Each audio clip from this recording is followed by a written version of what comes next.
I'm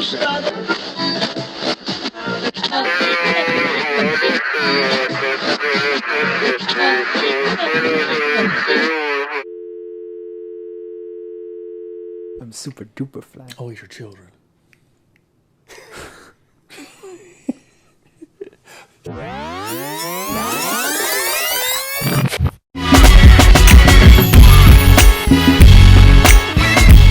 Alright, what's going on, everybody? Welcome to the room upstairs. This is the greatest family of Kens that you have seen since Barbenheimer.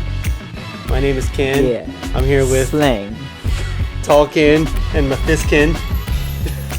Cool. He hasn't seen the movie. No, he has no idea what's going on. Oh, what's going on? This is the room upstairs. This is the podcast where we battle out movies. Go ahead and tell them what we do.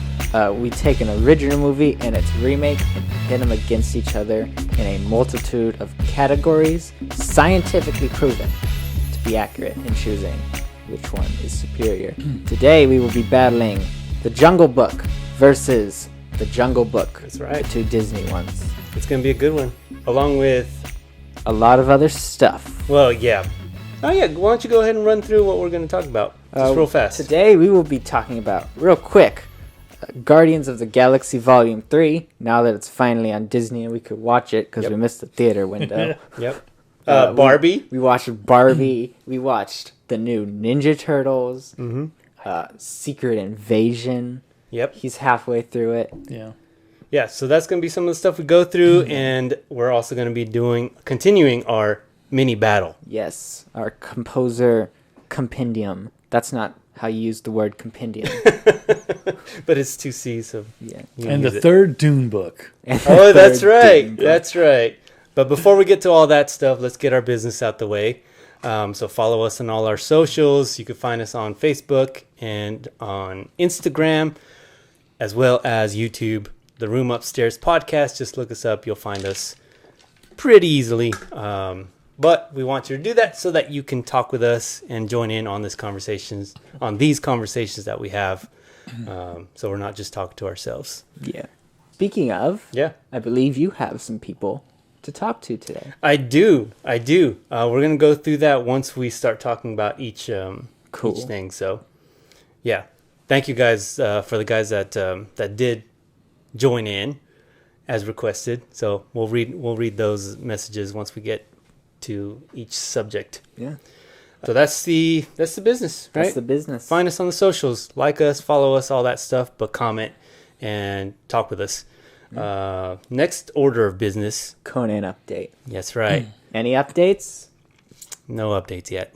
Moving on. But keep making it trend. King Conan. Yep. Make it happen. We can bring it up.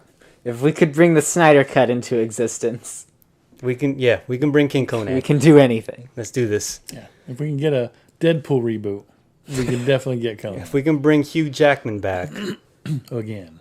we can get King What Conan is it, made. like the third time now? Yeah. So let's make it happen, guys. King Conan. Yeah, talking about Hugh Jackman, the other day I was watching Kate and Leopold. Oh yeah. I was like, man, Hugh Jackman and Liev Schreiber in this? Oh, he was in it too. Yes. Wow. Yeah. It's a romantic comedy. Oh, okay. Yeah. Yeah. I mean, it's not a terrible movie.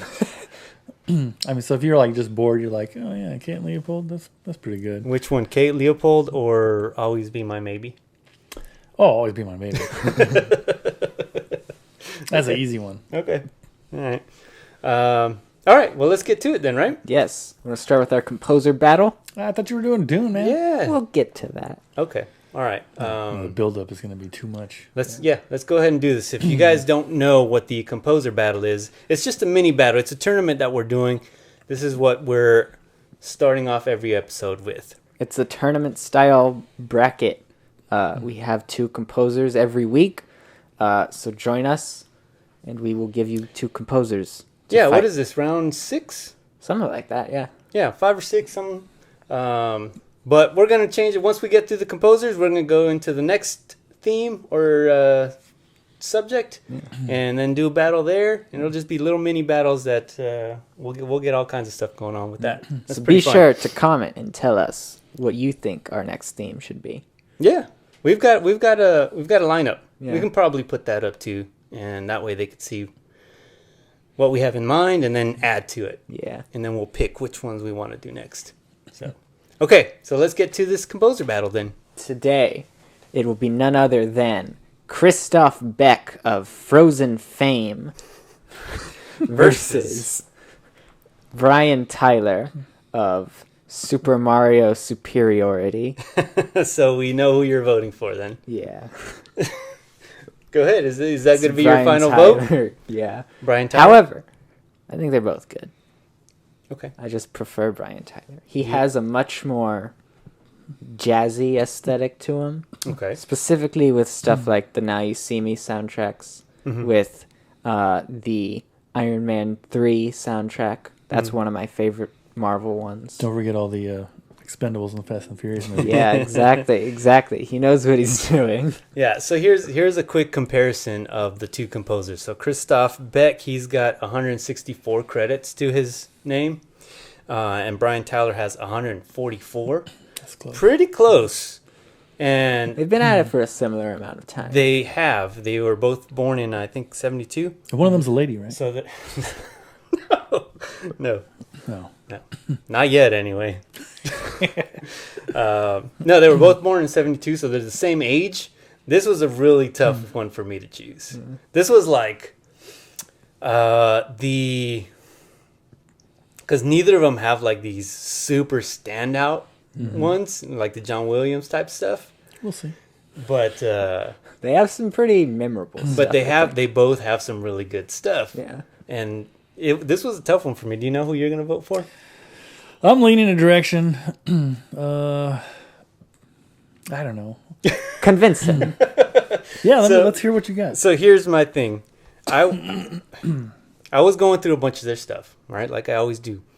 And I was like literally flip-flopping as I listened to these albums. So I would throw on a Christophe Beck and man, this guy's good. He's going to win. And then I'd throw on a Brian Tyler.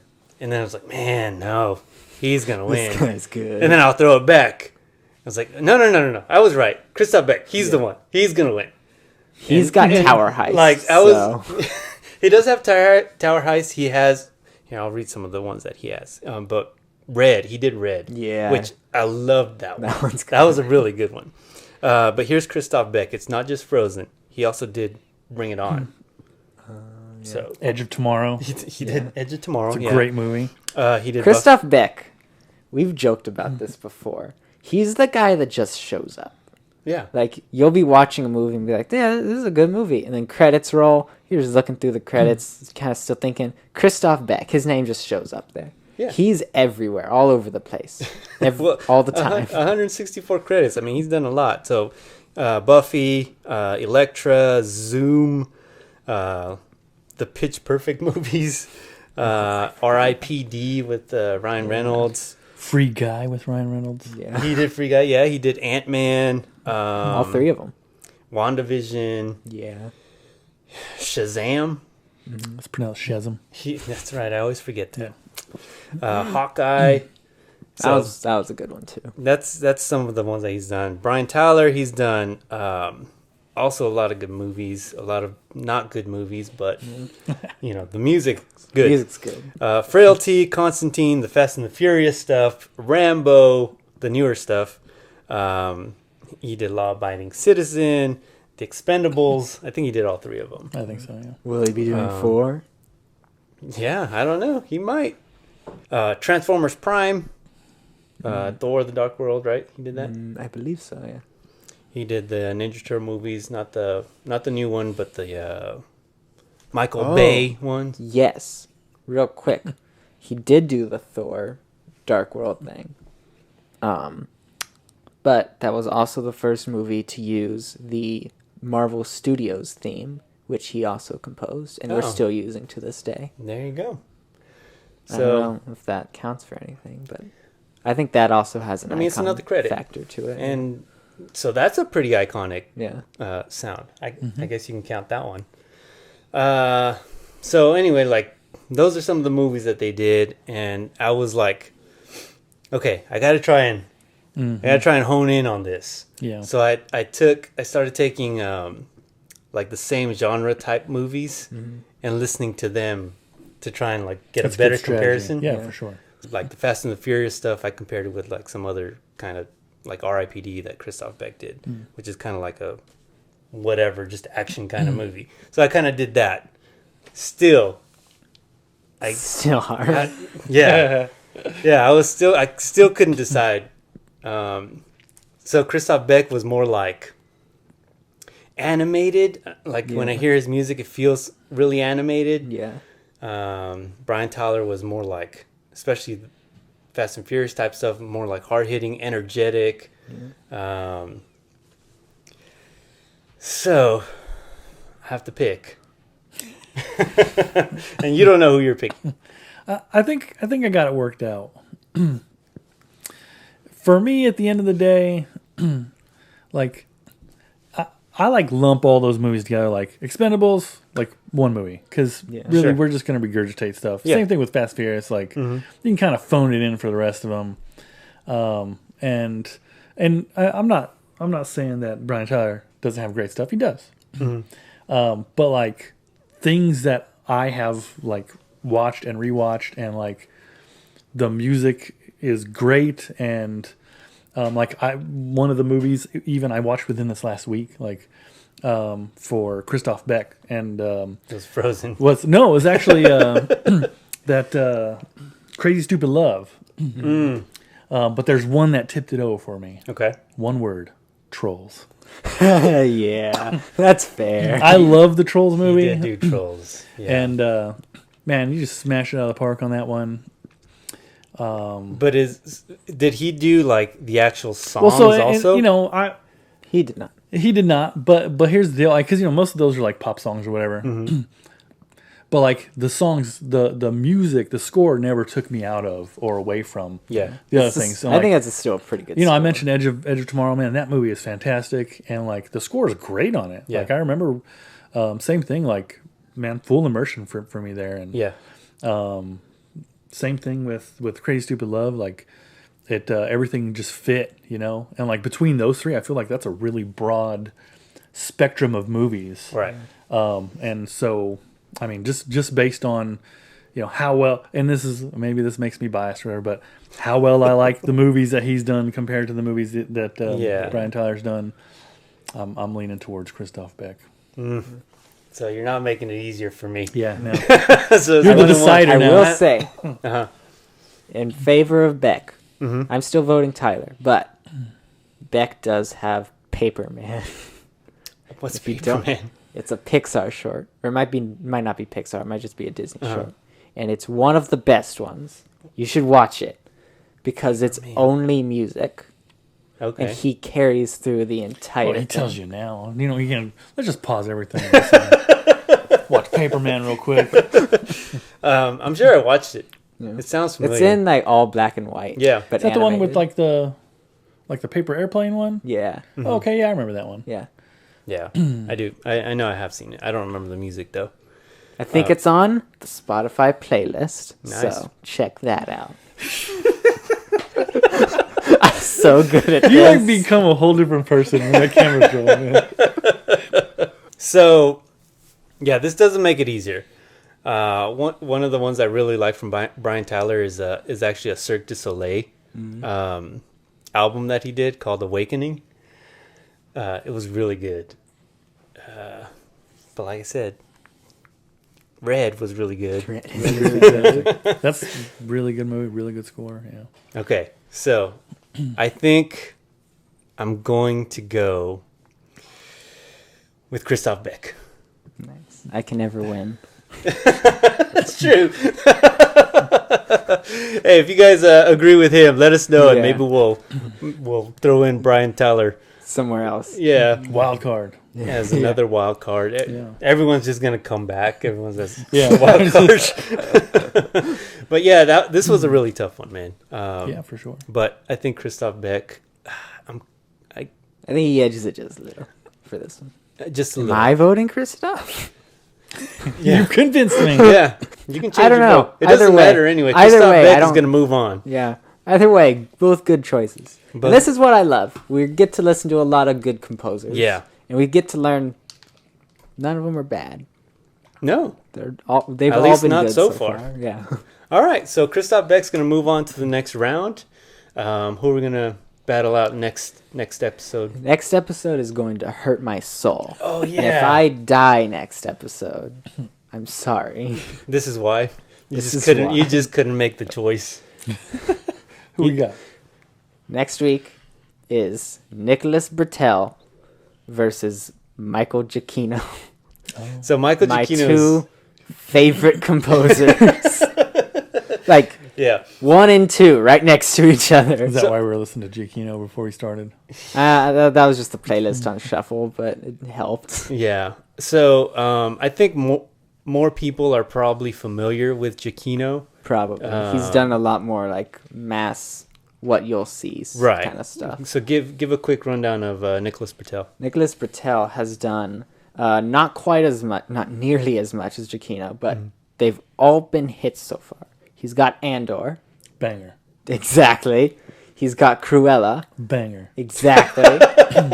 He's got Succession, which I've never watched, but I listened to the music. Banger. Might be a banger. He has something else that I forgot, but it was a banger. Yeah. Did he do Godzilla? Any of the Godzilla? I don't think so. Yeah. I know there is something else. Yeah. There's something else. Yeah, that there was another big one. I don't remember what it is. Yeah, so this is going to be a tough one. Yeah. Another tough one. For me, it seems to be the toughest. You guys are like, yeah, I vote for this one. Yeah, sometimes I just walk in, I'm like, you know what? Just first name I hear. Boom, done. That one. Yeah. You say Beck? Well- Beck? Christophe Beck? Christophe Beck. That's my choice. Yeah.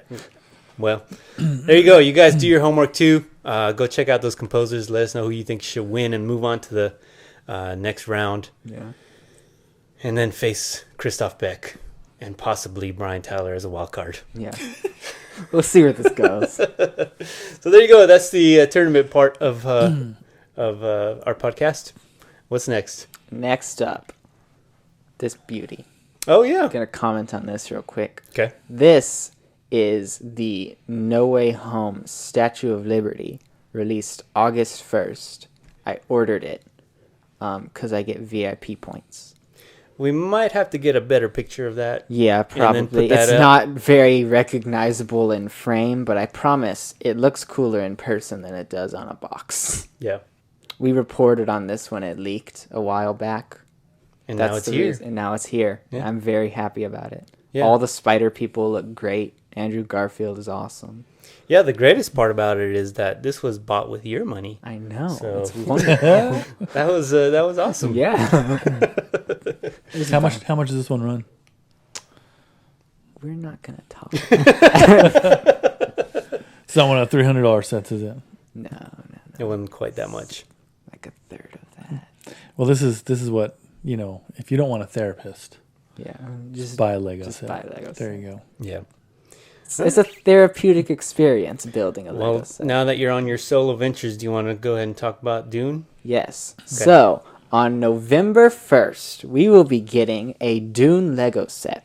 I'm actually not kidding about this. But to help segue into my next thing, set for a reveal in October and release in November. A Dune Lego set for $150. This is going to come out in conjunction with part 2. Yes. Nice. I wasn't expecting a set. This came Yeah. out of absolutely nowhere. And now I'm buying this possibly day one. You're going to return this one? No, too late for that. Is there going to be a sandworm?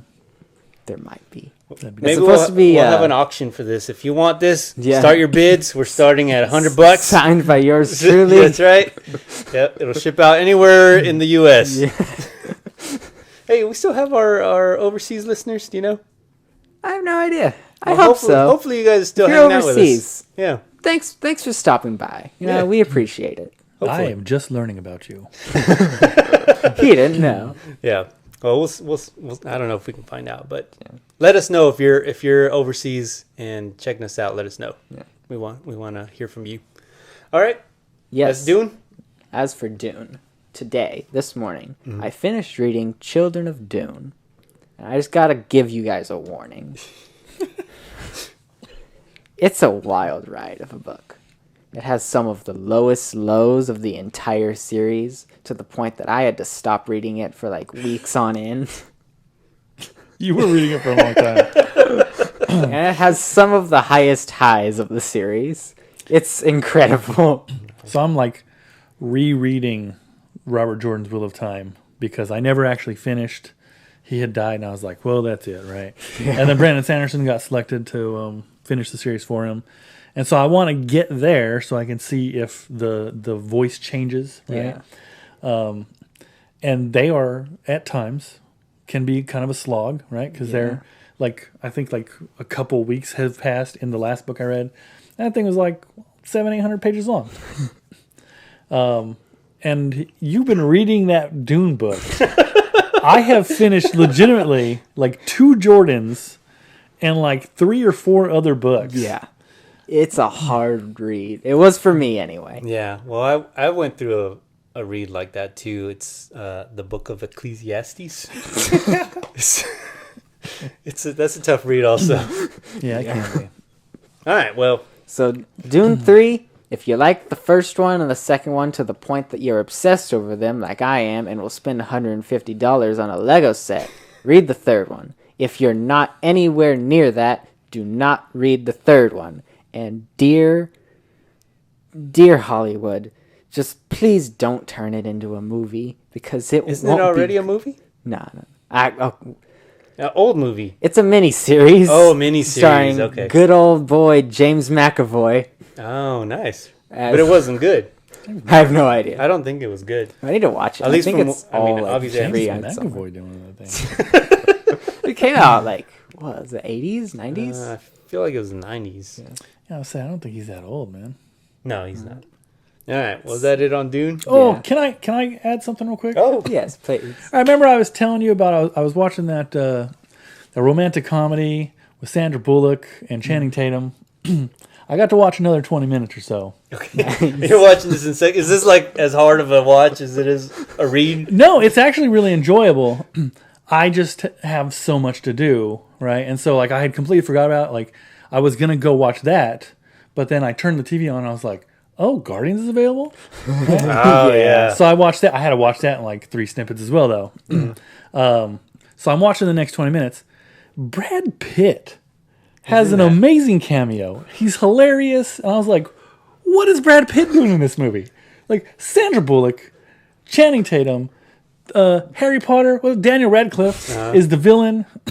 And now Brad Pitt. This is a villain? He's the bad guy. Because here's the deal. Great. Daniel Radcliffe, like, he's made his money, man. He did the Harry Potter movies. Like, He can do whatever he wants. yeah. now. So now he's just like, I'm just gonna do whatever I want. Like, I'm gonna be Weird Al Yankovic. yeah. He And does I a heard lot that of weird movie was movies. really great, and so he's in this weird romantic comedy. It's not terrible. What's it called again? I'll have to look it up because Okay. it's so the premise is so ridiculous. But I've been enjoying but when I saw Brad Pitt, I was like, how? Right? Did they just like call him up and be like, hey man, we got this Yeah, thing I mean, I going guess- You wanna come do this? Yeah, I guess having big time celebs and rom coms is a thing. Well, yeah, and it's called The Lost City. I'm gonna finish it. I'll let you know how it ends. Okay. But if you get the Don't chance, spoil it though. No, yeah, if you get the chance, Lost City. What's the rating on it? Let's find out. Yeah, there's lots of shooting. Oh, PG-13. Nice. There you go. Yeah. The girls will like it then. Oh yeah. at this point, I'm like, I really hope you do watch it so you can see the Brad Pitt because it's great. Oh man, I was just like, this is so hilarious. I mean, he just, what celebrity like his level is like, yeah, that's a good role for me. Yeah. Like, Okay, well, let's move on to another thing that you haven't finished watching. oh yeah. Secret Invasion. Yeah, Secret Invasion. The finale was like 2 weeks ago now. Yeah. As of this recording, anyway. Unfortunately, we still can't spoil it because he's here. But Right. we All right, can. spoil away. You sure? Well- Yeah, I don't. So listen, it's hard to avoid things. I don't know the ending, but I know it's not great. Yeah. And if I can be honest, like the first 3 episodes, they're fine, right? I'm like, okay, The like show slowly degrades. they just until lower the finale. quality till you don't want to watch it anymore. Yeah. Yeah, the first 3 episodes, I was like, Okay. I think the third episode, I was like actually excited at that point. I was Yeah, it I had can some get good into potential. this. I feel like Loki again. I feel like Moon Knight again. I'm excited to see what happens. Yeah. And then 4 came then- along and it's like 5. Okay. And then when by 6, when I was 6 just mad. yeah. I'm done. Well, with by the this. time that one finished, I'm not going to spoil it just for anybody else that hasn't seen it. But yeah, by the end, I was like, that was not good. Yeah. It I've seen that report. I don't know how it turns out, but I just I was like, I don't know, doing something on my computer, and I pulled up YouTube, and the first thing was like, Secret Invasion is horrible. it was like, why Secret Invasion sucked, and I'm like, oh, there we go. yeah. Yeah, I mean that's bound to happen with every Marvel show, though. Yeah. Every movie is like, oh, the MCU is dead now because this movie was bad. Right. Well, I do Something that have makes a- that amount of money doesn't die. It just kind of lingers. Yeah. You know? that's what's happening. Fast and Furious. Is they're just like they're yeah, they're waiting for that next big one that'll help them Expendables. keep moving. Yeah. And I don't know, maybe the Marvels will be it. Conan. It doesn't look that bad. It doesn't. People are starting to kind of like Yeah. I don't know That that everyone's one doesn't excited for it. no, but they're not like I'm not gonna go watch it. They're kind of giving it a chance. I just realized I forgot to put something on this list. Okay. We'll get to that in a second because Okay. I have it in my head now. All right, He's gonna forget. I'm gonna say this one last thing. Well, I won't say this thing. I did get a message from somebody on our socials. A listener. Yeah, there you go. Or a viewer. Because they could, yeah. We like to call them Big L's. That's gonna be funny because it came from somebody that you know. Oh, great. It's Hayden. Oh, good old Hayden. Yeah. So he watched you. Good old electric gym leader. Praetorian. He'll get that. Okay. Because I don't. Yeah, you should. So yeah, on Secret Invasion, he dropped this little comment, and he says it wasn't bad, but could have been better, which is very I true. I Very agree. accurate words were spoken just now. Yeah. I'm a huge fan of the comic event, so it's hard not to critique it, but we must. I'm saying that we must. Yes. It was more entertaining than She-Hulk. Valid. Honest, There was- valid. No errors in that statement there. So thanks, Hayden, for leaving us a comment on that. Yeah, I think that's always going to be the hard part for Marvel and DC. He's like, Is- it's not the Yeah, we're comic. always going to compare it to the event, Yeah. right? And like that was a big struggle when MCU first came out, Yeah. because they would change characters or adjust things just slightly for the MCU, and it got to the point for me. I was because I was hardcore, and I think that it should be super comic accurate. But there comes a point where you got to be like, but this is not the comic. Like, Yeah. and We're they doing even something tell you different. like Yeah. 616 is the comic universe. This MCU is not it. 19999 or something. Yeah. And so, if things are different, great. But here's my deal. If they're going to be different, let's at least make them good, Yeah. Right. right? And Not some of the just changes they different made for were the sake of great, different. Yeah. and some of them not so great. Yeah. Yeah, I'll say the comic Secret Invasion, I've read some of it. And I know like it starts with what's her name? Elektra dying, and it's like, "Oh, that's a Skrull." And all of a sudden everyone just realizes if that's a Skrull, who else is? And it's just this sudden worldwide dread of like we don't know who's Yeah, who. there was. That's not what this show is. No, there was so unfortunately. much because I don't know the comic at all. Yeah. So to me, it was just a show, and then just what I know from like hearing people talk about it. But I saw that potential in it, Yeah. especially in those first few episodes where you're at. I was like, man, this could be a good thing. Like it should have been either a movie or Like a an longer ongoing show. series. Yeah. To really like flesh out that story. Yeah. But you know, The way that I like, the thing that I can compare it to is one of my favorite storylines in the past. I don't know how many years now because I'm getting older and lose track of time. yeah. Yeah. But there was this huge cosmic event called Annihilation. It happened around the Yeah. same time as Civil War and Secret Invasion. And so while the heroes on Earth, all the superheroes on Earth, are like occupied by like the Civil War, Secret Invasion, like these other things, there's this like huge event going on in the cosmic space, and like I remember like Nova's one of the characters in it. He like even goes back to her. He's like, we need some help, and they're like, well, we got this other stuff going on, and he's like, this is going to come to your, like, this will be on your turf if we don't stop it, but Sohina's going back, and but one of the things to come out of that was a sequel. It was called Annihilation Conquest, and flowing from Annihilation Conquest was a reboot of the Guardians of the Galaxy. Because originally Guardians of the Galaxy was like the character that like Stallone plays. Like that team, like whoever the Ravagers are in that movie, like they were the Guardians, but they like lived in the year 3000 or something, and it was like a possible future, and so it was like this alternate kind of future, and so they rebooted it, and that's where Star-Lord, Groot, Rocket come in, and I really love that iteration, and it was popular enough, obviously, that it, they started becoming like they had several series that come out after that, and so when the movie is coming out. Obviously they're referencing those comics and they're referencing that team, and those are the characters going to be in the movie. and so at first I'm like, oh man, I hope that they're accurate. I hope that they can really get the essence or the heart of those stories. But what you have is James Gunn, who's a good storyteller and a good director. And he just told good stories. Like the first two movies are fantastic. We'll talk about the third one here soon. And so even if they stray from what happened in the comics, and some of the characters do, right? Yeah. And that's okay though, because they were worth our time and worth watching. And so for me, I'm like, if you're gonna stray from the source material, at least make it worth watching. Yeah. Right? And that's the hard part. That's what I always say, Jude. Yeah, and that's the hard part with Marvel is, man, they'll stray from it, and I don't know what the last 3 episodes look like of that, but like some of the other things, like they're like getting real preachy. Like it's not your job to like teach us morality. Like your job is to like tell us a good story and be true to the essence of the characters that you're depicting, because that's what people come to watch. Like we don't come to Hollywood for you to tell me how I should be living my life.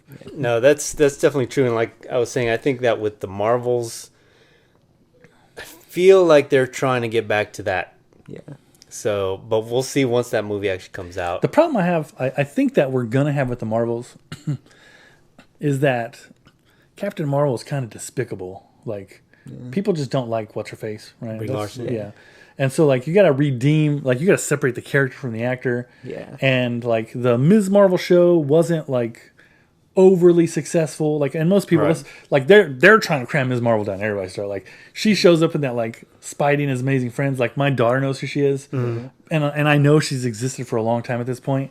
But like they want her to be on par with like Miles Morales, right?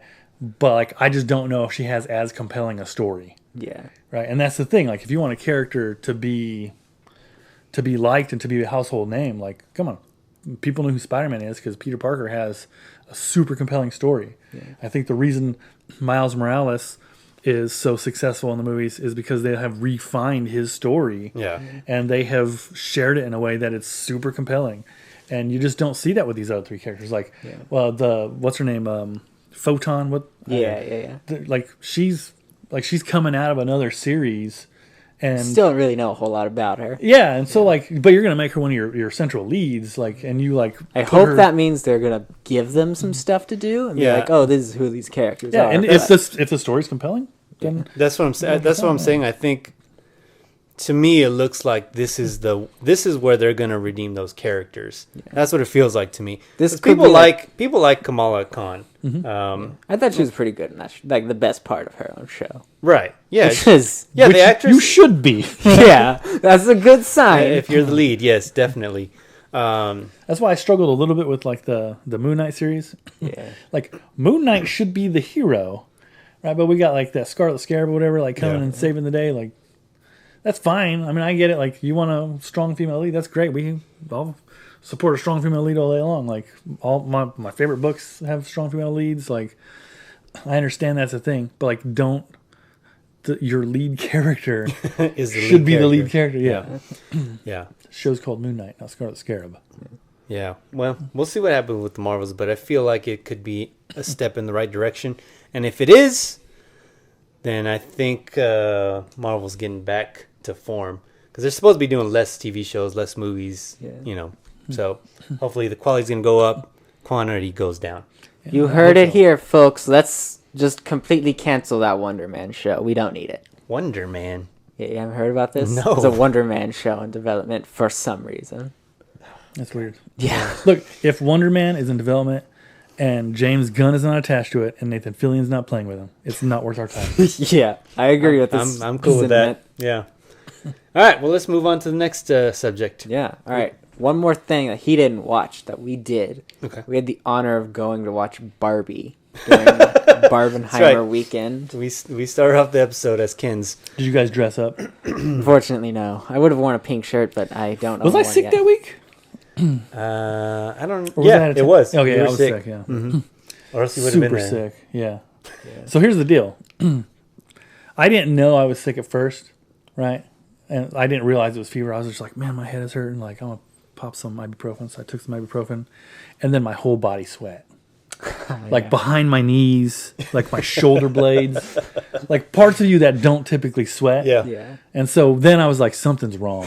This is it, right? Yeah. But then the next day I was like, I did have fever. And I was like, oh, maybe that was just a fluke, more ibuprofen. Same thing. My just full body sweat. It was gross. Like it just, like it smelled different because I was sick. So I'm so glad this is in the episode. look, this is real life. Okay. I'm in my 40s. I sweat. Yeah. And because of that, I had to miss the Barbie movie. Okay. Yeah. Well, I was at home feverish. I'll let you know all about it right now. Yeah. I feel like I watched it. I watched some commercials. Yeah. So, you want to... I don't know how you want to do this because I don't want to really spoil it. Yeah. And Listen, I really don't want to talk about know, it that long. I already know it has the same plot as Black Panther, so I don't think it's true. can spoil it. Well, that's the plot, though. Mm-hmm. So there's no spoilers in the plot. But I mean, if anybody that hasn't watched it... We'll just give a quick review of what we thought. 3 guys here talking about Barbie. And honestly, not going to give bad reviews on it. At least us two. You haven't seen it yet. Yeah. Can I just listen? Ken? I watched Barbie Dreamhouse Adventure, whatever it's called. Mm-hmm. Honestly, I think it kind of stands up to par with that. And that's a great show. Yeah. Like, I know I'm watching it because my daughter wants to watch it. And loves it has a very similar sense of humor. But here's the deal. Like, I've also watched this other Barbie show, and that one was pretty good. And then she's watching this, currently she's, really obsessed with this, short Chelsea movie, and that's pretty good, too. Like, I'm just saying, they're kind of hitting home runs all the time. Yeah, but when it comes to Barbie, they're making sure they bring their A game. Yeah. So... Well, I think they did bring their A game for this movie. Yeah. There was a lot of fantastic parts to it. Yes. It's a very stylized movie, and I like when stuff is stylized. Yeah. Yeah, it's, obviously there's a lot of pink in it, and, It's so much pink that they caused a pink paint shortage filming the movie. I'm not even kidding. What's hilarious is there's an episode of Life in the Dream House where they have, a glitter shortage. There wasn't a whole lot of glitter in the movie, though. True to tell, man. That's true. There was not a whole lot of pink. Anyway, I say that to say that, most guys are going to see it and be like, that's not a movie for me. It's pink and it's Barbie or whatever. But I don't give think it a shot. Yeah, give it a shot. Ryan Gosling's in, man. That guy's hilarious. He gets a musical so solo. Funny. I'm not even kidding. It's one of the best parts. Yeah, of we the were talking. movie. We were talking about Christophe Beck, and I really love. And just this last week had watched Crazy Stupid Love, and Ryan Gosling, man, he's so funny in that. He's he's really good. Oh yeah. I think that's it. That's what I have to say about him. I think he's probably an underrated. He should be in more stuff. Yeah. But maybe that's the appeal though. Maybe he's choosy about what he's in. Yeah, maybe. I think he should be. But I mean, he's kind of run the gamut of movies too. Oh, for sure. With this Barbie stuff, he's done all the rom-coms. Yeah, he's done action stuff. Yeah, he was a spy in that Gray Man movie, which was really good, and he did a really good job in all those movies. It just seems like he's one of those actors doesn't take himself so seriously. Yeah, if he's gonna play a part, he's gonna ham it up, man. Right, and you need. He went all in.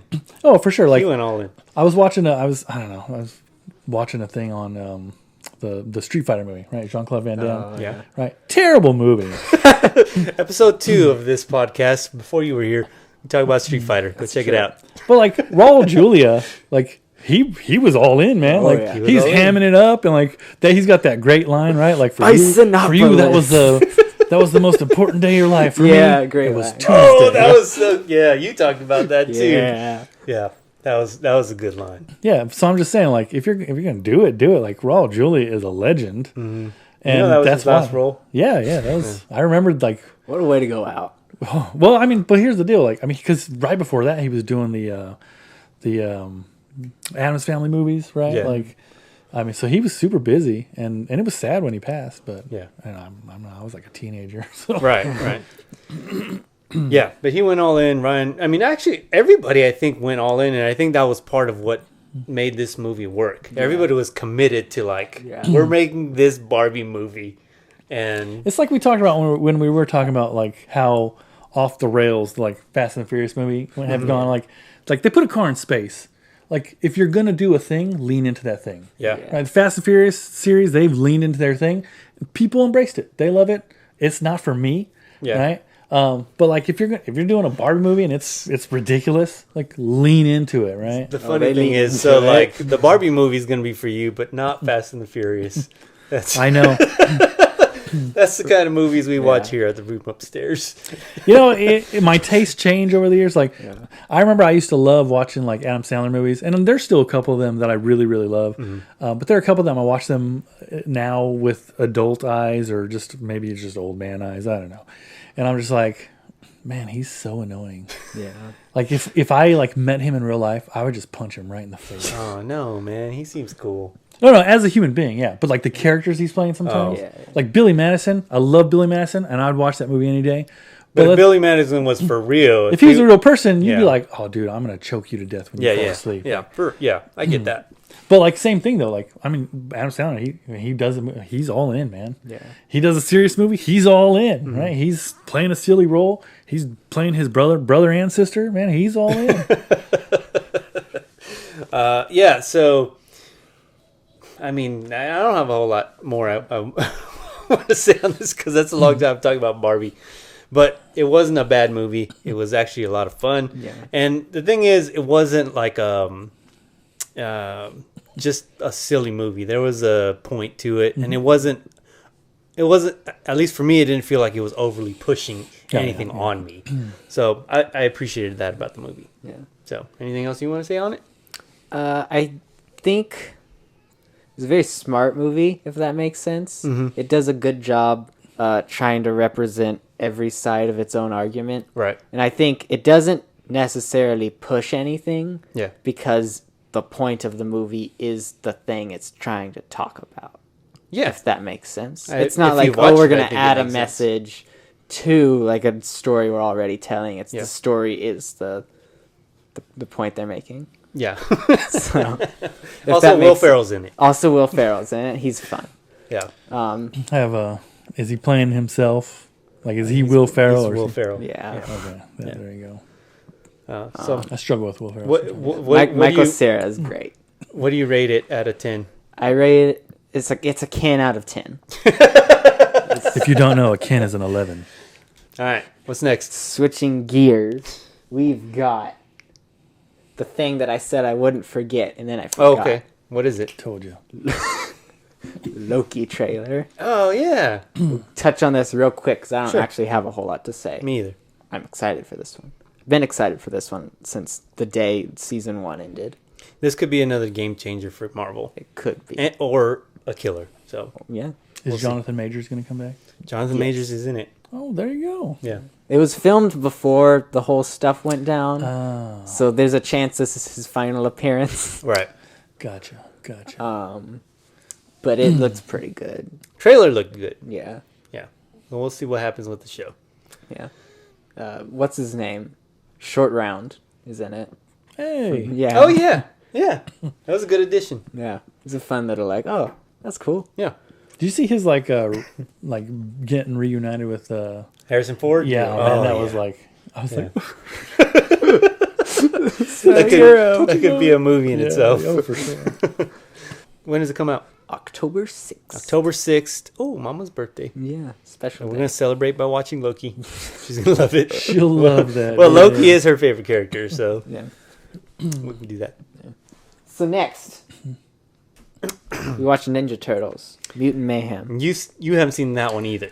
No, I was. I don't know. I was doing. Who something. knows where he was? All right. Well, I've got some comments on Ninja Turtles also. I think we should keep this brief. We're running late here. Yeah. Let's keep it brief. So, a couple comments again from Hayden. I put it out there. Who's your favorite turtle? Because we talked about that last week. Leonardo. Donatello. And I had Raph. I And thought you were Michelangelo, man. well, I switched it. Remember? No, that's It right. was Mikey, and then I switched it to Raph.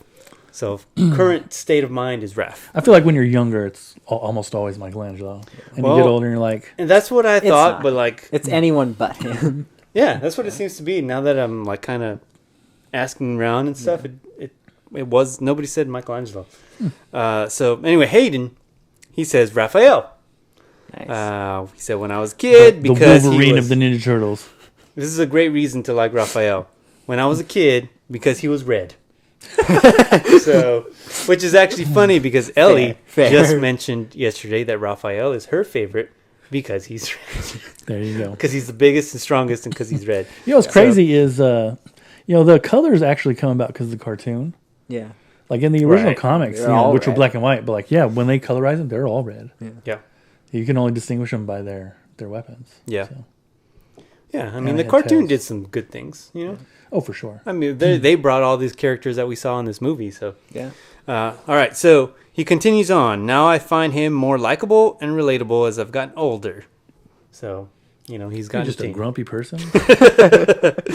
Another one, D-Prod. He says, Donnie, always, forever. Amen. Growing up, my brother's favorite was Donatello. It's a stick, man. It's just a stick. That's why it's cool. Something about Says like, the guy who collects sticks. Yeah. I like know. just something about using a normal thing. I can kill people with a stick. Like anyone can stab you with a sword. I don't think he kills people, man. He smacks people around with a stick. He It's smacks them skill. towards one of the guys with pointy weapons. Yeah. I mean, I don't have a problem with the stick, The nunchucks are basically two Sticks. smaller sticks, and they're pretty cool. So I don't have a problem with it. I just... Do you think nunchucks would be nearly as famous as they are if Bruce Lee wasn't around? with Michelangelo, yes. Yeah. But would Michelangelo exist had Bruce Lee? Oh. That's a good question. Next time. Next time when we Next discuss. time on the room upstairs. All right, here's a little review of the movie before we get into our thoughts. All right. So this is also from D-Prod. We caught the Monday night preview show. Loved it. It was near Into the Spider-Verse level, in my opinion. Sweet. It has its own animation style, but misses the level of the feels. Which I think I kind of agree with that. I can get on board with that. See, I'll be honest. That was one of my fears when I saw, no offense, but I saw Seth Rogen's name attached to it. Yeah. Yeah. They don't do feels too well. Yeah. You know what I'm saying? Like Sure. him and his His crew. cadre of people, yeah. Yeah. And it wasn't lacking. It just didn't hit like how Into the Spider-Verse did. And I'm gonna agree with that. I'm loving Guardians, Into the Spider-Verse, the previews I've seen for the Ninja Turtles, in Barbie. I'm loving how stylized we're going because for so long the emphasis has been on realism, but realism is a style. Yeah. You know what I'm saying? Yeah. I'm loving the shift away from that, and I think that I really hope that we continue that for a while. Okay. Yeah. One more review. This is kind of a long one. Oh, okay. It's a guy named Russ Pipkin, and he says Russ P. Thank you, man. he says he went on open night with his girlfriend. They split a slushie in the special TMNT cup with the Mikey topper, which I didn't even know that was a thing. Must have been an AMC thing. Yeah. That's because we just skip right past the Yeah. concession stand and go to the movie because I'm not paying You those guys, prices. you guys sneak them in. They They don't know what theater you're They can going take to. our movie passes Anyway, away. for an origin story, he says, it really did well in establishing the characters in this particular universe. I don't think they ever called Splinter by his name, but we all knew who he was. I really liked the training montage They don't. and how they snuck some Jackie Chan clips in it, as well as the full-on animated Jackie Chan style fight scene, which I had talked Yeah. about that after the movie. Seth clearly was influenced by the X-Men with how Superfly was almost exactly like Magneto, And I'm assuming he meant to say blatant, but it just says latent.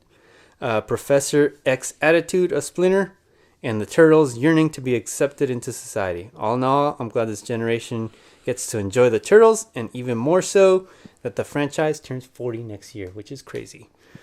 So, existential crisis time. So yeah, the Jackie Chan stuff was great. I did. He was great as Splinter. He was a good Splinter. How deep do you want to get into this? I don't want to go too deep. I just want to keep this brief, especially since he hasn't seen. All right, so overall rating then. Let's do that. Overall rating, I'll give it 8 out of 10. 8 out of 10. Maybe feeling generous. 8 out of 10. Okay, I'll do 7 out of 10, which I don't think is a bad score. That it was a really good movie. Definitely go and watch it. Your kids will love it. It's very kid appropriate. It's very much the Ninja Turtles of the next generation, which I can appreciate. I said very kid appropriate. It's kid appropriate. Yeah. Take out the very. I think it's rated PG. So there's no blood, but there is like some bodily functions. That's just part of life, man. Yeah. So who's never seen a blowout on a diaper? Well, right? especially if you have children. So yeah, I think it's good for all ages, especially if you're a Ninja Turtle fan. I think it still stays true enough to the characters. I liked it because the drawings, the actual art style was reminiscent of like the 90s live action. Yeah. Which I always liked that style. It wasn't all crazy like the who was it, Jonathan Lieberman that directed the new ones. That, yeah. It's a good balance. It wasn't like Rise of the Turtles or anything like that. It was still it was a good balance of like new looking but still kind of like that old look that you had. Yeah, it's a good balance of like keeping the Turtles all looking somewhat the same, but also stylizing them each to their own. They were still different. Yeah, I've been doing that for a while because like the last couple cartoons, they've been like leaning into giving each character their own individual look. Yeah. Which but I don't care if they all look the same. But I like how they did it in this one, where it made selling action subtle. figures real easy. Yeah, it did. But the changes were subtle, and I liked that. I liked how they did that. Yeah. I think, when did Into the Spider-Verse come out? 2018. 2018. So if this movie came out in 2017, it would have blew animation out of the wall. It would have been like, whoa, never seen this kind of, like, it would, what Spider-Verse did, this movie it revolutionized animation as a whole. Yes. So you probably thank Spider-Verse for it, though, Yeah. Yeah, you can thank it for this. You can thank it for Puss in Boots 2. That's kind of what my point is right now. Is if it came out first, it would have been like way up here. But since it came out after Spider-Verse, and this is probably my own fault, or personally, I was expecting Spider-Verse-esque type blow your mind animation. And it was not that. And that's why I say if it came out first, it would have been like, whoa, never seen anything like this. This is amazing. But since it came out after the first two even of Spider-Verse. It was unfortunate coming out just a few months after Across the Spider-Verse, which had multiple animation styles. Right. So it kind of hurt it in that aspect. But if you look at it how it was actually how you're supposed to look at it, this was my bad, right? I went into it like expecting something that it was not. So go into it just expecting a good animated movie. Just let it stand on its own. It's its own movie. It's a very cool art comic book looking in a different way that Spider-Verse is. Yes, it stays consistent through the whole movie, and it looks great. It's just I was expecting something different, but that was on me. So I'm telling you.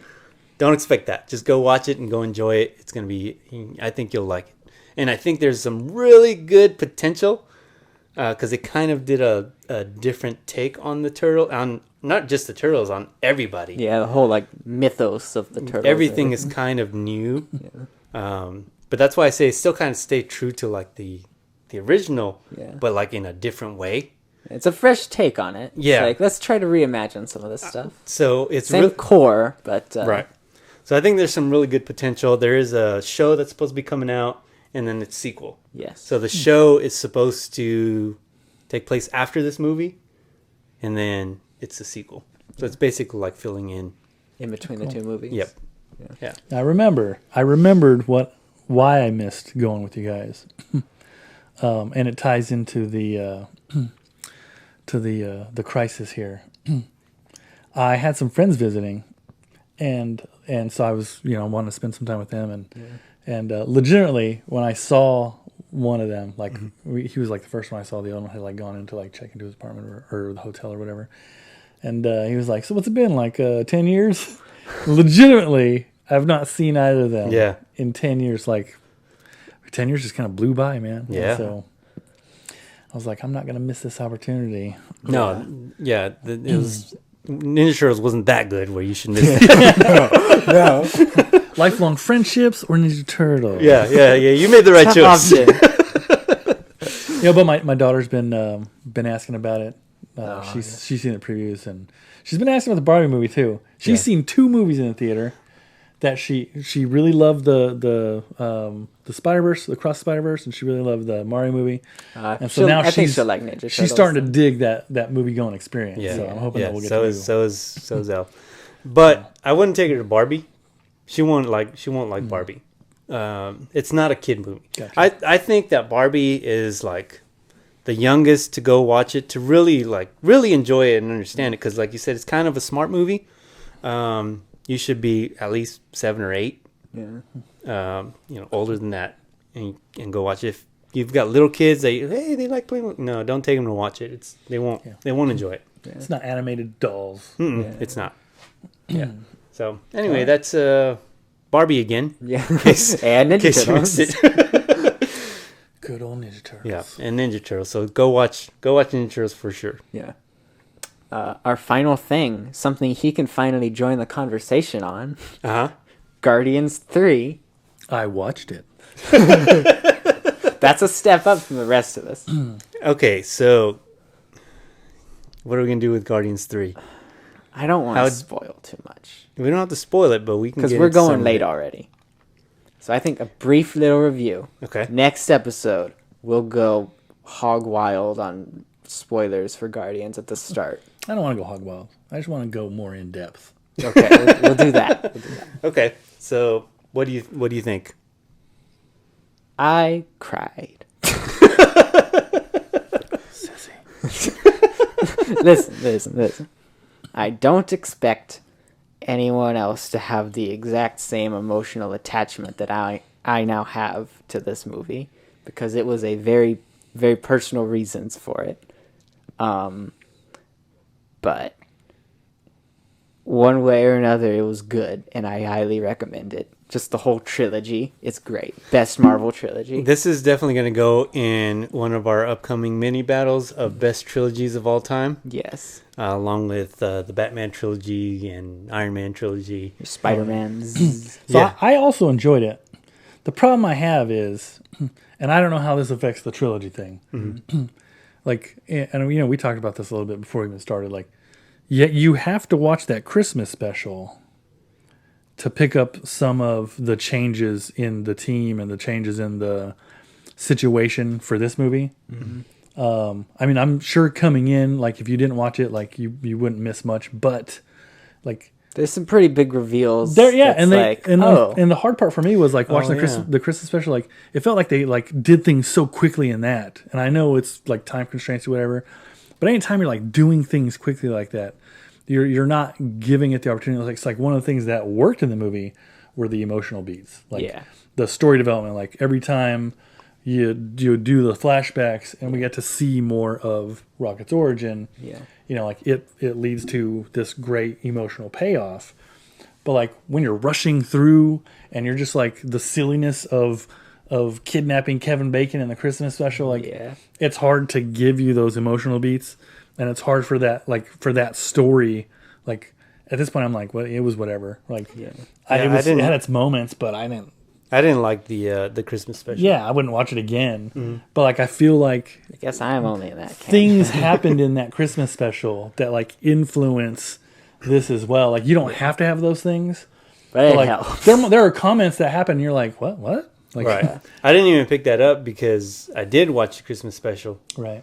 but I didn't tie it back to that. Mm-hmm. As far as like trilogy goes, it is a great trilogy. I think that for me, it's probably the weakest of the 3 installments, and it's primarily because of that Christmas special. I think if that Christmas special didn't exist, I think it's the weakest of the 3 because the other 2 are just so good. yeah, they're very sound for sure. This was not a bad movie for me at all. I don't know if it's the weakest. I go back and forth between if this one or the first is the weakest. I still think the first has like some weird issues. It definitely feels like I remember when I finished the movie, I was like, this feels like James Gunn being like, I'm out. I mean, it was a good exit for all the characters. I didn't cry, which means Neither did I. yeah, which means it just didn't hit because I do cry at movies. All the time. I cry at TV shows, like 15-minute long ones. Yeah, those progressive commercials, like you name it, I'm crying. But I didn't with this movie. So to me, that means that it was missing something, and so that's why I just say it's the weakest of the trilogy, but it was still really good. I still really enjoyed it. It was a lot of fun watching it. Oh yeah. Definitely one of its strengths is a prolonged period and interaction starring Nathan Fillion. Yes. Yes, agreed. He's not like not doing makeup. He's not an alien. You could see who he is. You could see that Nathan Fillion. That's our Guy Gardner too. Like, that was that'd just be Guy beautiful. Gardner right Absolutely. there. Yeah, wherever James Gunn goes, he's gonna go. You know, I wouldn't be surprised if we see Michael Rooker as well. Oh yeah, I'm sure he'll pop up in there. A lot of good scenes in this movie too. That hallway scene, which that's also going to go in our hallway scene, mini battle. That was a really good scene. Drax and the kids.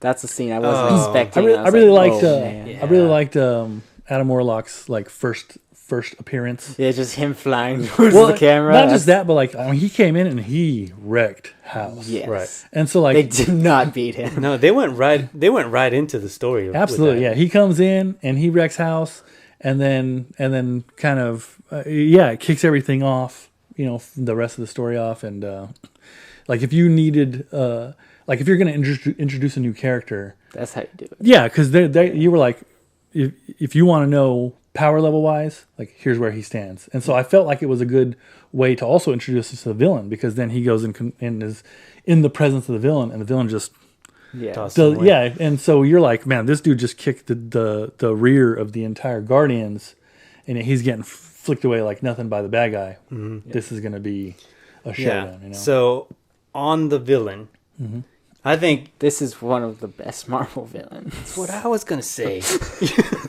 Yeah, one of the top villains for sure of the Marvel movies so far, I think. They said sympathy for the villain. Nah, we don't do that no more.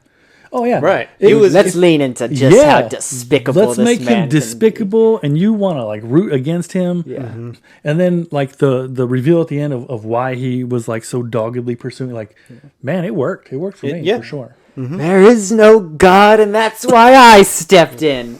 Raw line. I love that line so much as a villain line. That was a good line too. I don't want to go on too long. Yeah, is my thing. So we'll just say it was good. Well, I feel like at any time during this movie, like Dom from Fast and Furious can be like family, and it would have just fit. You know, like I know why he's here. Yeah, with his Camaro or whatever you guys say. Yeah, the crossover. Anyway, so Guardians of the Galaxy. Yeah, it's a good movie. It's on Disney Plus now. What is this? PG-13? I think. A lot of bad words in it. Oh yeah. I was surprised by the amount of bad words. Because I'm like trying to watch it. My wife's like, "What are you watching?" I'm like, "That was like one word. Like you walk in at the one wrong time, and then she walks in." So if you're not cool with that, Clear Play is an option. VidAngel is an option, but it's on Disney Plus. Yeah. Did they change the rules? Like you get like more usage of words now, or what's the deal? What are you talking about? Yeah. For PG-13. Back in the day, you'd get one. I don't know. I believe and I couldn't be above an S.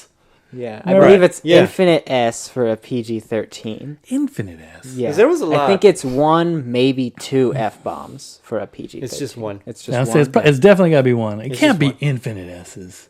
It is, because I remember one of the Transformers movies is one of the later ones. I want to say it's the King Arthur one. I'm just It's saying. like, that's the movie where what's his name? how's not James somebody not Cameron. abused the heck out of it yet? Oh, wait, that's what it is. What's his name? The Transformers guy, Michael Bay. He realized that with one of the Transformers movies. Like, just I can went- do whatever I want with this. I So we don't just used it remember like every sentence. Michael Bay. Yeah, I don't remember all that. You know, I heard he's been attached to the new Conan movie. No. Please no. Please no.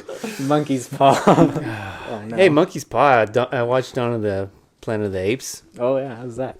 Good movie. Still good? It's a good movie. That's what I said when I walked in. I was like, man, I was hoping that would have a monkey face. Yeah. You know, Yeah. just have a guy sit. No. Yeah, there are no Planet of the Apes Legos, huh? No, there's a chance there will be. I get. Do you know what Lego Dimensions is? You remember that from like a few years ago? Yeah.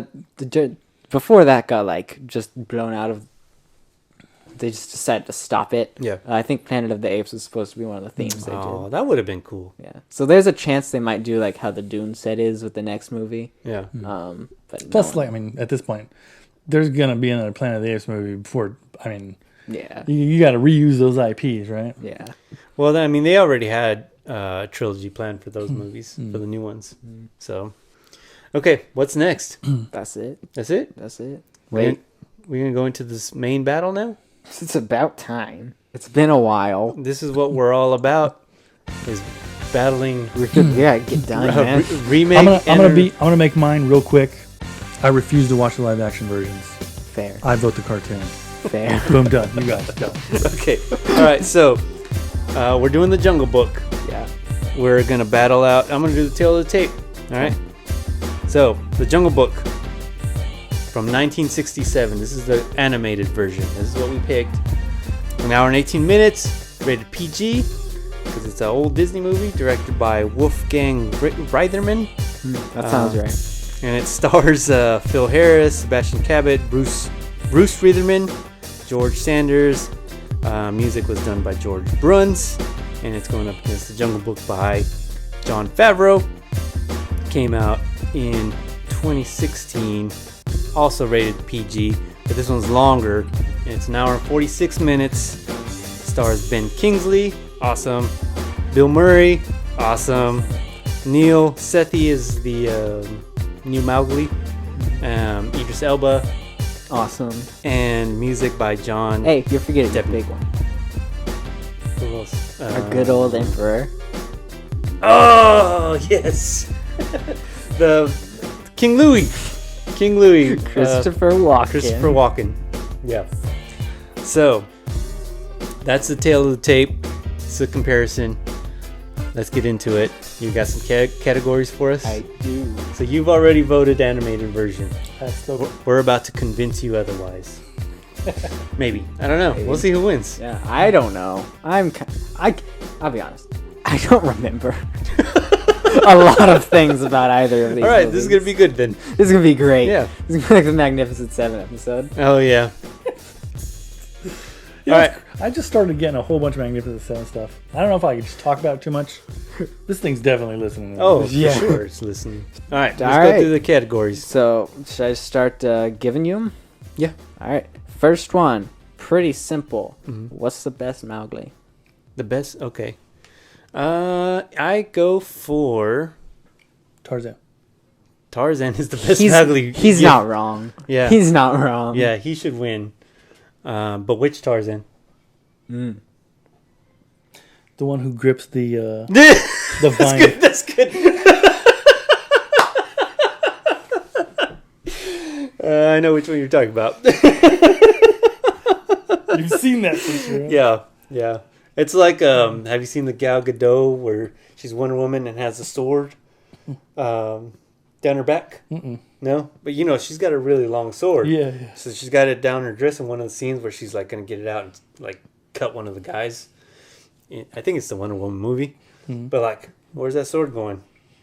Oh yeah. So There's no holder back there. no, not. Well, there's a natural holder, I suppose. Anyway, best Mowgli. I like the new guy. I want to say I liked him more too. Yeah, I don't remember either. The old one reminds you too much of Christopher Robin. Sorry. Yeah. Yeah, no. Got jokes tonight, apparently. Yeah. No, I'm gonna go with the new one. I want to say I watching them, I was like, I should take some notes right now, and I didn't. I'll remember. I'll remember. Yeah. Bad idea. I want to say, though, one of the notes that I thought I should take this one was thinking the new one was better. And being like, I feel like he has a little more personality to him now. Right. Is that what you're also thinking? Am I right in that assumption? Yeah. Okay. Yeah, he was better all around. He had a more well-rounded story. Okay. Yeah. Cool. All right. Well, what's the next category since we're agreeing on Mowgli? Okay. On Mowgli. Bagheera. I think that's the panther, right? Bagheera? I thought it was Bagheera. Bagheera? Yeah. Whatever. And I thought it was Mowgli. Oh, you're probably right. In the cartoon, it was. That sounds right. Yeah, I don't know. Maybe it was the accent of Idris. Yeah. And great villain, by the way. I don't know. Just that dude's in everything right now. He is. Okay, so the panther was, I don't know who it was in the cartoon. Don't know either. And it was Ben Kingsley. Yeah. I'm gonna go with the cartoon version. Okay. Are you just gonna go with whatever I say? Yeah. He didn't take notes. He was like the same in both. What I remember. No. Yeah, I'm gonna go with the cartoon too. Because I distinctly remember he made like smarter decisions in the cartoon. He made actual decisions in the cartoon. Yeah, and he didn't like send him on his own. Like Mowgli ended up on his own because he accidentally got separated, I'm pretty sure. He didn't like get sent off by in the cartoon? Yeah. Yeah, they went through like a river or something. Yeah. In the new one, he's like, go off by yourself. Right. I'll catch up with you later. Well, he went back to like protect or to stop Shere Khan or something like that. Yeah. So it's tied up. Yeah. This is actually going to be close then. It's going to be close. All right. I'm going to be Ben Affleck over here. Hello, darkness, my old friend. Yeah. All right. Baloo. This is easy. This one I remember. This is easy. Cartoon. What? Bill Murray as Baloo? You're going to vote against him? I love Bill Murray to death.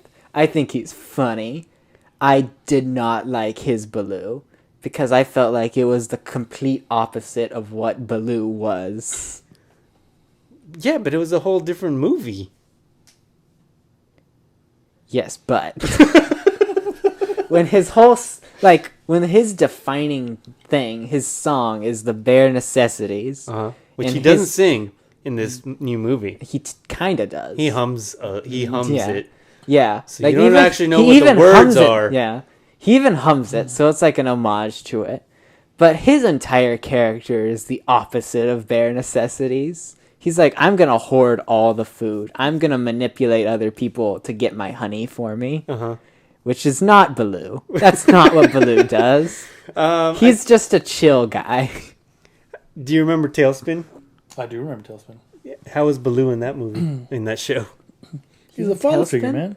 Yeah, he's the father figure, the one who owns the plane. Like he's Was he greedy? Yeah, I don't remember him being greedy. I don't remember. Yeah, I don't remember that either. But yes, he was in Tailspin. He was. I need to watch Tailspin. He's the one that like kind of adopts Cloud Kicker. Yeah, well, he had practice from Mowgli. That's what I'm saying. Yeah. So, no, I'm gonna go with Bill Murray as Baloo. I just couldn't get behind him. Yeah, he was funny. Still tied. It is still tied. It's gonna stay tied because you're not voting. I made my vote. Oh, we'll see. All right. Shere Khan. Oh. I'm gonna have to go with live action on this one. Because he was just non-stop threatening. Shere Khan cartoon. Kind of goofy in the... Yeah.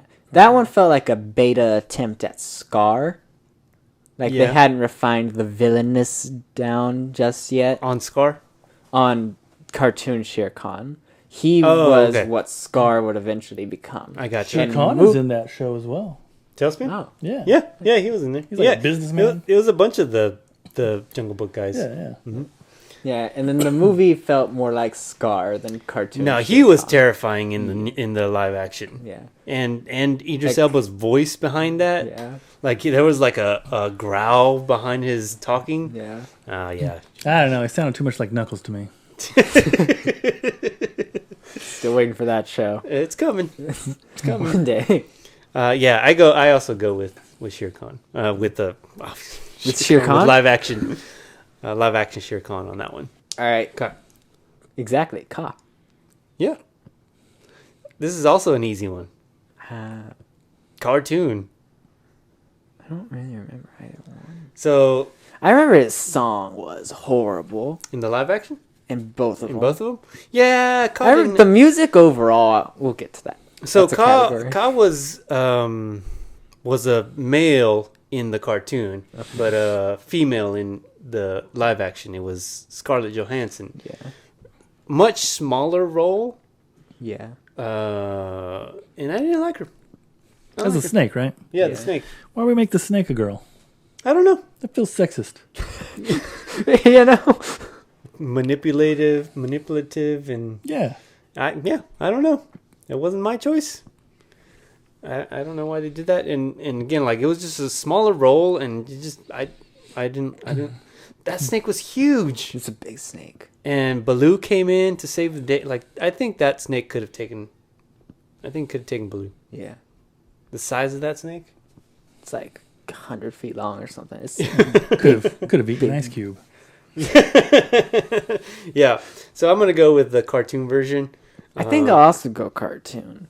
Mostly just because it had more of a role. Yeah, It was I like like, the oh, it shows up hypnotizing more of than the once. eyes. Yeah, I like the eye thing. Mm-hmm. I mean, they did it in the live action also, I've but tried to do that in real it life. didn't. It wasn't the same thing. Yeah, it doesn't work.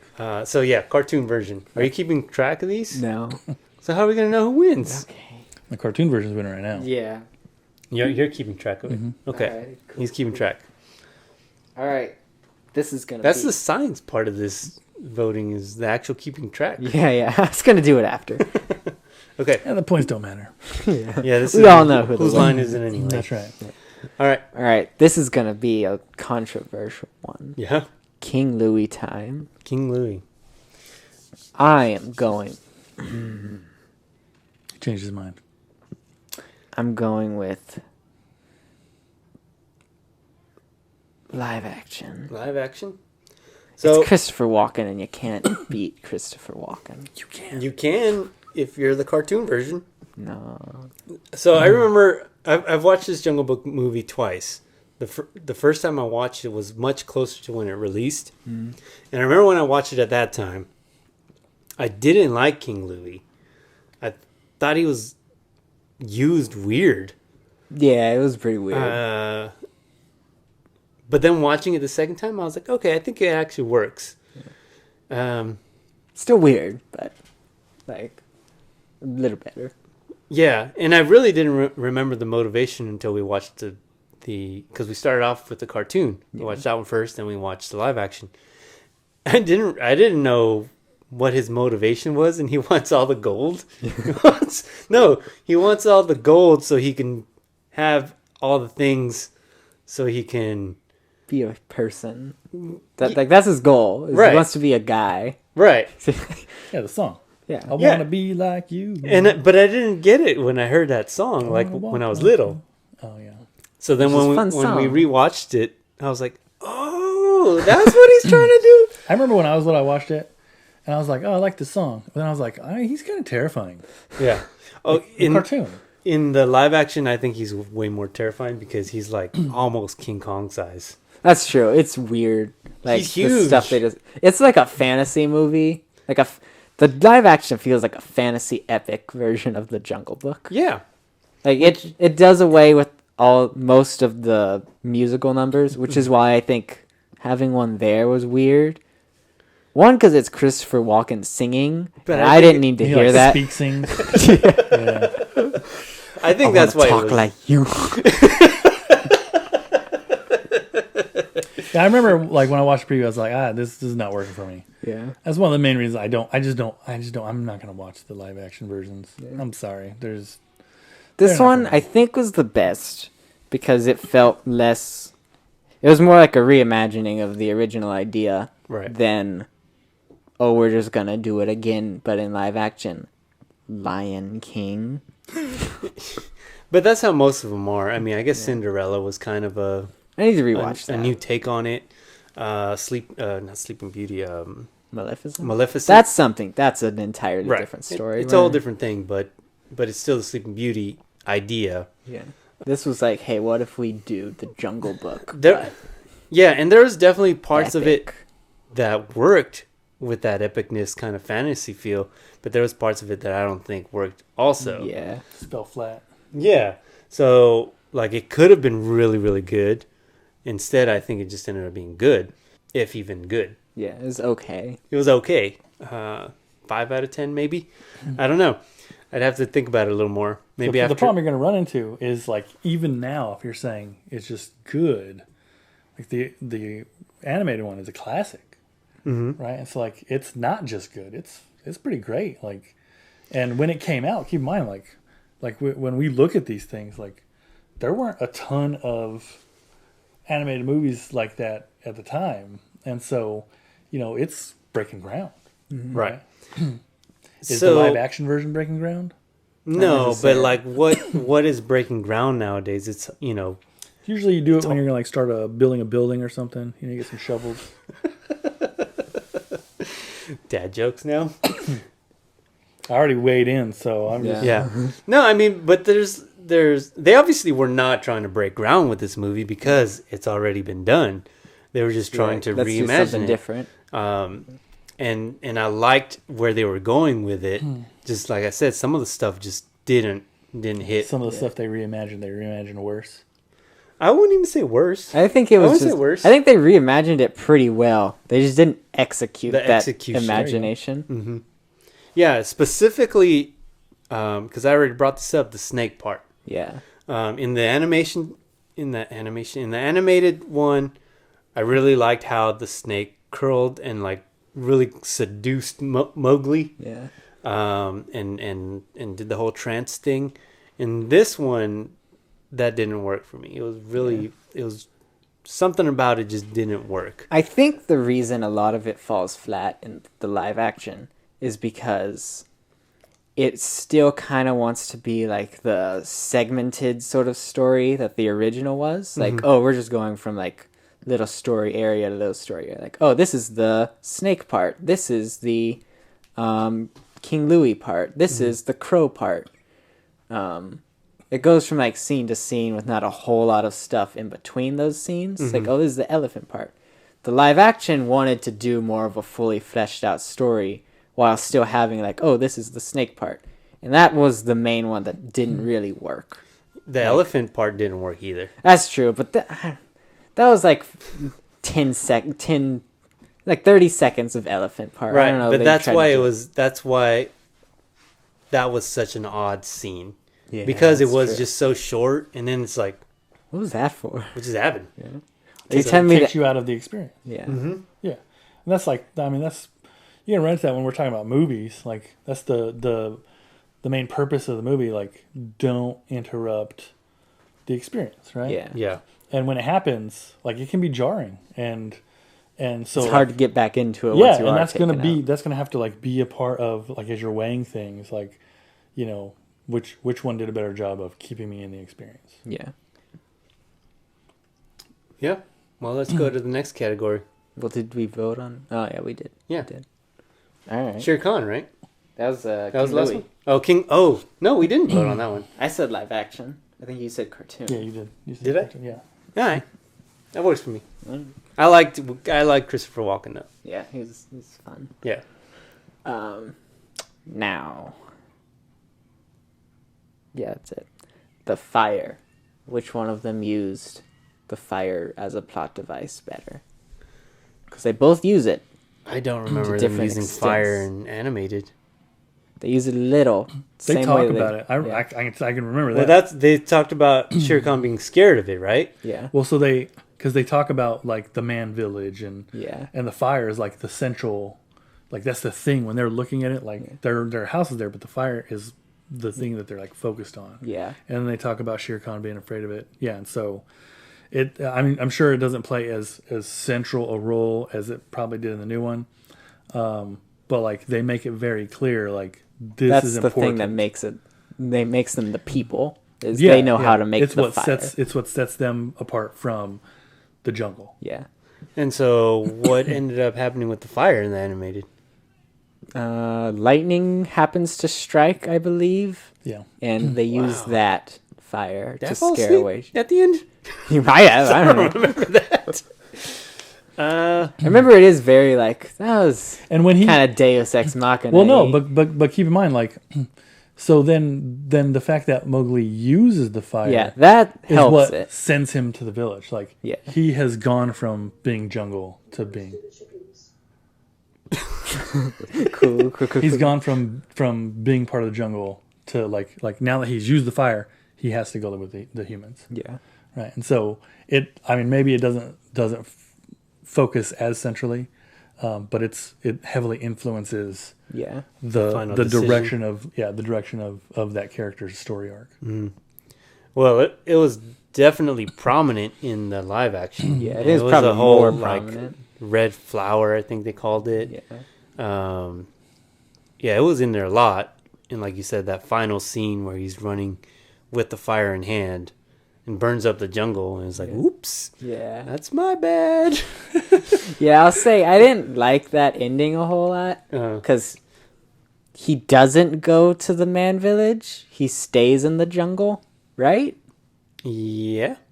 I think I remember that right, and it doesn't make a whole lot of sense, especially compared to the original. It's like his whole thing was he uses his humanness. He uses the fire, and then he builds a machine to like trap Shere Khan at the end. In the animated? In the live action. Like, that's his right. whole Yeah, thing is he has to embrace that he's a person. Yeah. And he's like, nah. Yeah, I'm still with you guys. That's in the animated, he met a girl, right? Yeah. Yeah. Okay, I remember that now. And then they did the sequel where he's with the little girl now. Yeah. Okay. We He becomes a little bear cub, and he changes his name to Cloud Kicker. So I don't remember any of the fire stuff in the animated, so I'm going to say live action wins. I was leaning live action too, but as he was explaining it, I'm going animated now because I didn't process it the first time, but that is what I didn't like about that ending. Yes. What's next? Next, the best score, not lyrical music, but the score itself. Because lyrical, is there a lyrical one? Yes. Actual songs? That'll be next. Okay. Best score, live action. Yeah. Like the cartoon was good. Like, They're tied up again now. Then. Yeah. Oh, really? Yeah. The next two categories will kind of decide for you guys. Nice. Okay. I wasn't expecting it to be this. I think. I'm sure someone will be like, "No, that guy's counting wrong." We'll say it is. Well, it's more dramatic this way. Let's see what so the next one is the actual songs? Yes. Yeah, so that one's obviously the animated. Yeah. Animate's ahead. You can't. I mean, Bare Necessities, the King Louis song. Which is I will say. Were there Bare any other Necessities songs? is good. Like that's a classic. That you still hear that all the time. Mm-hmm. That would be. That's the only song I remember from that. That's the only thing I remember from that animated movie before I rewatched it. Me last too. time. Oh no, I remember the King Louis song, Hardcore. Yeah. No, That one. but I had never really watched The Jungle Book. Yeah. I never really fully watched it. Never really wanted to watch it. Mm. It was not a big movie for me. Yeah. But I knew that song. Yeah. The King Louis one, the chorus goes pretty hard. In the animated? Yeah. Or, The rest of it is not as great. yeah. And the extended dance sequence went on a couple minutes too long. I think it was fun for a little bit, but It was too much. it's too much. I think in both of them. Yeah, in both. It's why did they keep it in the new one? I still don't know. Yeah, and that could be why I also think that whole sequence was weird. Yeah. Making him huge like that, and then like I think Christopher Walken, like contractually, when you hire him, he gets a song no matter what the movie is. maybe. Can't wait for the Dune musical sequence. All right, so we are. Who's ahead? So now animated movies ahead. Ahead by one? But I mean, you guys both voted for it. So Oh, by two then. Okay. So what's this last category then? Last category. Well, I know who won now because now I forgot this was on the list. Okay. And I kind of already talked about it. Which one ended better? Like just all the characters all together. Who had the best, most satisfying conclusion? Yeah. Can you say that the animated version is the conclusion since they did like We don't talk about straight to DVD, straight to movie? That's like saying, can you say that Aladdin didn't end well because Jafar does come back and he does. he It's canon. doesn't Aladdin have a dad? I think Yeah. the third one. Yeah, I didn't even get that far. The King of Thieves or Prince of Thieves, or whatever Yeah, he is. yeah. Yeah. Wow. It's actually not bad. I haven't See? I've seen I mean- Return of And Jafar, but I there's a haven't seen TV that one. show that wasn't bad either. Yeah. I haven't seen that So one either. can you? I don't know. You just I don't think talk it's about I it, think it's a though. valid argument, but I guess if we stick to just the movies and how they finished tying all the loose ends, yeah, I guess animated. He Yeah. goes home, and he still plans to visit. Yeah. Because didn't Bagheera, didn't he like follow him to the village? Yeah. He's Yeah, he like, stops all right, and you go. When he hits the You go certain now. range, he stops and Uh-huh. because he doesn't want to get killed by villagers. So. Yeah, Yeah. But he gives Mowgli time to go and hey, he's cool. He's a cool cat. Don't worry. So I say that. I say animated. Yeah. Yeah. Me too. Okay. That's why I don't watch the live action ones. We didn't convince you? No, not at Oh all. man. I think this It one. sounds like I would like Shere Khan, Yeah. but beyond that, you would like the King Louis song. I don't know, man. I don't like Christopher Walken's like talk singing. You know, Yeah. You might like no, I don't know. I don't Yeah. the Red It- Flower. yeah. Yeah. No. It had some interesting things it wanted to bring to the table. But I get the feeling, maybe it was Jon Favreau, maybe it was the writers, someone wanted to make it like a fantasy epic. And some other executive was like, no, we're going to try to stick closer to the original live sure. action like they ended up doing with. Because this was also one of the first live action adaptations. Yeah. So I think this is what made them be like, oh no, we're going to stick to exactly what the originals were. Yeah, I mean, because there was so much. Like it feels like two visions constantly clashing with each other. It'd be The more I interesting think to about like it, dig into it and find out. yeah, I'm gonna if that's do the that. case, yeah. Do we have that movie? No, but they have the commentary on the Oh yeah, I'll have to watch on that. Disney Plus, right? So yeah, I'll listen to it as like a podcast or something. yeah, that'd be Golden interesting stuff. to hear the behind the scenes for sure. commentary. I like doing that. Yeah, But yeah, I mean, overall, it was an okay movie. You know, if you're curious, watch it. If not, yeah, Not it much had of a some really good parts. It had some, parts just didn't work, and so it evened out into like just an okay movie. yeah, If you've seen the animated versions, you've seen the definitive version. yeah. I can't argue. We with have that. concluded that scientifically that the We animated still version have to watch is the better the version. non-Disney ones too. Though. That's true. We don't know how those are. We're not Maybe gonna- those are definitive. Look, I don't like the Jungle Book movies that much. Yeah, To watch I'm not gonna- more. So Yeah, he'd rather watch Tarzan swinging on a vine I would rather watch Tarzan is Tarzan. cool. with his No, Tarzan is way better. yeah. I'm not laughing. I'm just thinking about him swinging on a vine. Yeah. All right. Well, that's it. That's the battle. The animated version wins. by 4 points.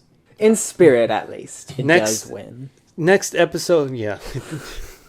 No, animated version wins all the way around. Yeah. I think better movie all the way around. Next episode, we're gonna do the battle. Who was it? The composers? Michael Giacchino That's and right. Nicholas Bertel. So do your homework. Go check them out. We'll battle them out next episode. I think it's gonna be a Mighty Morphin Hour Rancher episode. Yeah, we got Guardians to dig into. We'll dig into Guardians, maybe even into Ninja Turtles if you've watched it too. I'm hoping I have. Hopefully, some Secret Invasion spoilers to tell exactly why we hate that finale so We much. should I'm have. hoping to finish that, and I'm hoping to finish my rom-com. Yeah, we should yeah, have, we're about to talk about that. We should have Daredevil finished. That's true. We're halfway through season 3, but then it's Yeah, now like, get oh, into it. Bullseye, and he's crazy, man. He's crazy. Yeah, he is well- in the comics. Well, too. we'll Yeah. get it. We'll get into that just in preparation for the Born. What is it called? Reborn. Oh yeah, Born Again. Oh. Born Again. Yeah, So We'll that's see why how we're it watching this Daredevil show. and because it's good. Yeah. Well, I've seen it. You haven't seen it. I haven't seen. This So- is my first time, so I'm very excited to talk about this. Yeah. So there we go. That'll be next episode, and whatever else we has come up, we'll talk about it too. Yeah, maybe we got some new movies coming out this month. We got Blue Beetle. I think Gran Turismo's still coming out. I think it already came out. Did it? I think so. I have a soft spot for racing movies, and like, 'Cause it's just You because see it racing all the time, right? it's just something about it. Race cars go vroom, cool. Yeah. It's just it make He's brain. going back to his Cars day. Exactly. Lightning McQueen. Ka-chow. Exactly. Good chow. Dopamine spike. Yep. So all that stuff we'll get into next episode. Make sure to follow us and like, subscribe. The Room Upstairs on Instagram and Facebook, YouTube.